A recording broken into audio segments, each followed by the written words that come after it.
Hello everybody, welcome back to our channel. My name is Lay. I'm a mother of two and we are a family of four on a financial journey of becoming completely debt-free, where we are paying off over $29,000 of debt and taking you guys step by step and payment by payment along the way. If you're new here and that sounds interesting to you, be sure to hit that like and subscribe button to follow us along our journey. And if you guys are returning, thank you guys so much for your continued support as we navigate through this journey. So in today's video, we are going to be doing a budget by paycheck for our second paycheck of March. If you are new to our channel, that is how we budget. We like budgeting by paycheck. We feel like it gives us a better view of how to handle our money, seeing when things are due, what's expected to come out of the account, and what our obligations are on a weekly basis. So I will be using the Papers by Jessica Ann. I talked about this before. If you're interested in this planner, I did do a complete walkthrough of this planner where I went page by page. I gave you my true and honest thoughts of the pros and cons of this planner, mostly comparing it to the Budget Mom's Budget by Paycheck, just because I've been using that planner for years and really enjoyed it. As mentioned in that video, this is a pretty thick planner, so I don't believe that this planner could be like travel friendly. Just as how big it is, I do get nervous with the coils, but that I kind of unpack all of that in that other video. So without further ado, we're going to go ahead and get started with our second paycheck of March. March is what's considered a magic month for us, so we are paid on a bi-weekly basis, which means there's 2 months out of the year where we have one additional paycheck. And so come our last paycheck of the month, we'll see what we're going to do with it, but until then we have to get there. So we went ahead and did our first budget by paycheck. Be sure if you have not watched that video to check it out. We paid off a credit card. You guys can also go ahead and check out all of our monthly updates where we actually go through all of our debts and show you guys our real-time progress.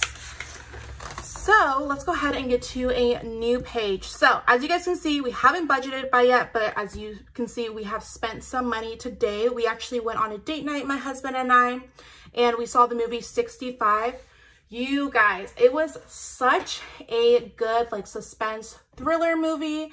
It definitely made me jump out of my seat a few times. It's not a horror movie at all, but it definitely has those suspense thrillers in there.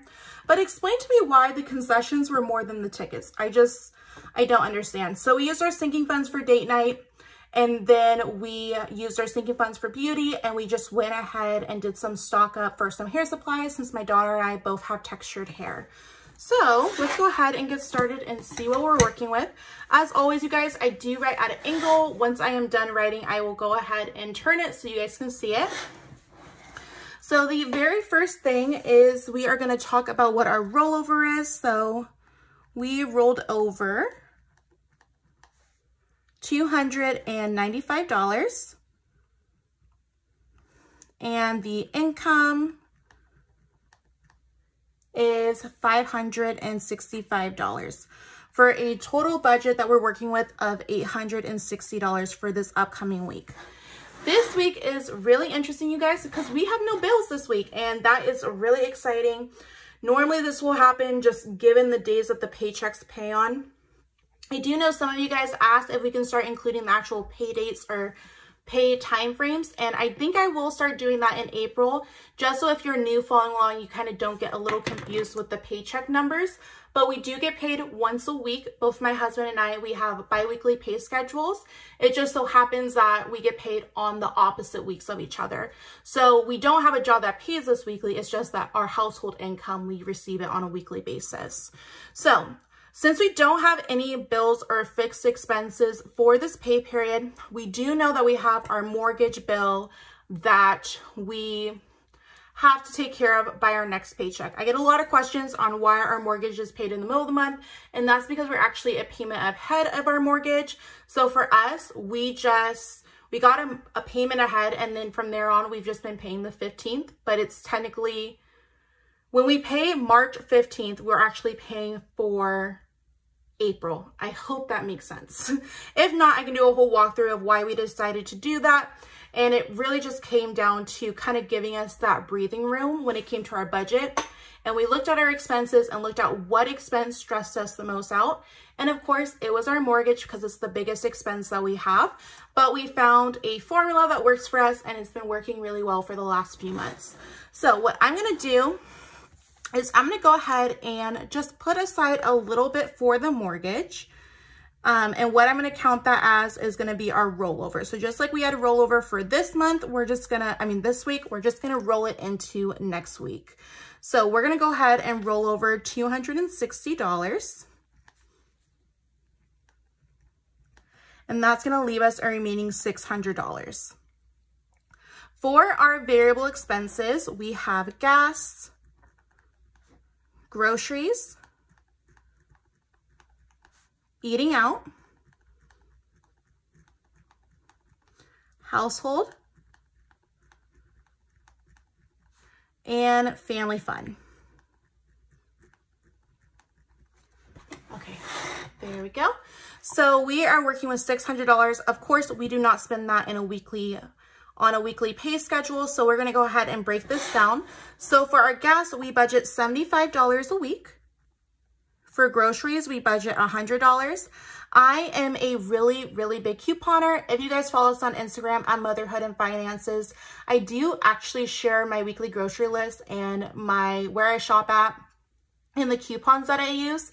But you guys can tell I easily save like 50%. I am a huge advocate for couponers. For couponing, I believe like if there's a coupon, why not use it? Especially in today's world with inflation, if there's anything that you can save money on, I always recommend to do it. I know that a lot of people, when it comes to couponing, there's that pride aspect of it. But ultimately, if I can have a coupon and pay half or 75% off less than it, I'm going to do that and then put that remaining towards a financial goal or for something that means more to me than laundry detergent or toilet paper. Like really try to utilize those resources that you have available for you. If you're interested in that, you guys can always follow us over there, and I actually show my shopping list and how I navigate and shop for a family of 4. For eating out, we are going to be budgeting $50 this week, only because we have a really, really busy upcoming week between sporting activities, work, household. We just have a lot going on. And so I want to give us that grace and just that little extra wiggle room if there's going to be a night where meal prepping is not a thing, or it's just easier to pick up something on the way home, that we have that buffer. Now, just because we budget that amount, that does not mean we have to spend that amount. It just allows us that wiggle room. I would rather always budget more and have leftovers than budget less and not have enough. And then for our household budget, we budget $50 a week. Our household budget is 4 categories combined into one. How we have our household budget is we have our 2 children. We have a 3-year-old daughter and a 1-year-old son. We have our 2 rescue dogs, and then we have our household essentials. So because each month typically has 4 weeks in the month, what I do is I assign each person or group 1 week out of the month, and I shop for them during that time frame. And so even if my son may not need diapers or my dogs may not need food, I will still shop for them. And then what I'll do is I'll just go ahead and leave it in the pantry or leave it in their room or wherever it is. And that way, when I do need it readily available, it's there. I'm not having to break the budget or rearrange things or borrow from other categories. It is just there. And that's a system that's worked really, really well for us. And then our family fun is going to be $25 this upcoming week. We have been doing a lot of free/low-cost family activities. Of course, as you guys know, our daughter's in a lot of activities and sports, so that does take up a lot of it and kind of helps with our family fun budget because we do save in our sinking funds for her sports and activities. So I don't anticipate us even using that budget, but in the event that we do, we'll have a $25 budget for that. And so that is going to leave us $300. The total's $300. And so we have $300 remaining. One thing, you guys, I do not like about this planner is it does not have a total section. It just has leftover only. And I don't like that. Okay, so as always, you guys, I budget our bills first, our cash envelope second, debt third, and emergency fourth. So what I'm going to go ahead and do is we're going to make a debt payment, and we're going to do a snowball payment to our next debt, and we're going to do it in the amount of $200 this week. Okay, so total 200, see, and then remaining is going to be 100. And then we are gonna go ahead and just put that $100 into our emergency fund. And that means we're gonna have nothing left. So that's how we have a zero-based budget. So let's go ahead and do a walkthrough of this one more time. So we were budgeting our second paycheck for March. We had rolled over $295 and income was $565. So we were working with a total income of $860. We are gonna go ahead and put aside $260 for our mortgage because that is gonna be deducted from next paycheck. So what we're gonna do is just like you guys see the rollover of the $295, next week you'll see the rollover of $260. We are a cash envelope user family. We found that that is just the best way for our family to avoid impulse purchases, being very aware of our spending habits and what we're spending. And so for our categories, we have gas at $75 a week, groceries at $100. And again, you guys, the only way I've noticed I'm able to keep my budget at $100 is when I do couponing, when I do pickup orders, and just really being intentional about the meal planning. We have eating out at $50, household at $50, and family fun at $25. We are on a debt payoff method. We are doing the snowball method. So we are going to be going ahead and taking a look at our debts and applying $200 to our smallest debt. And then the last thing is we're going to be adding $100 to our emergency fund. So even though we're on a debt payoff journey, we are still saving along the way. Especially being a family of four, it's really important for us to know that there are a lot of unknowns, a lot of things that do pop up, and just preparing for those things and making sure that we don't go into debt after paying off debt. So that is going to be our March paycheck number 2 breakdown.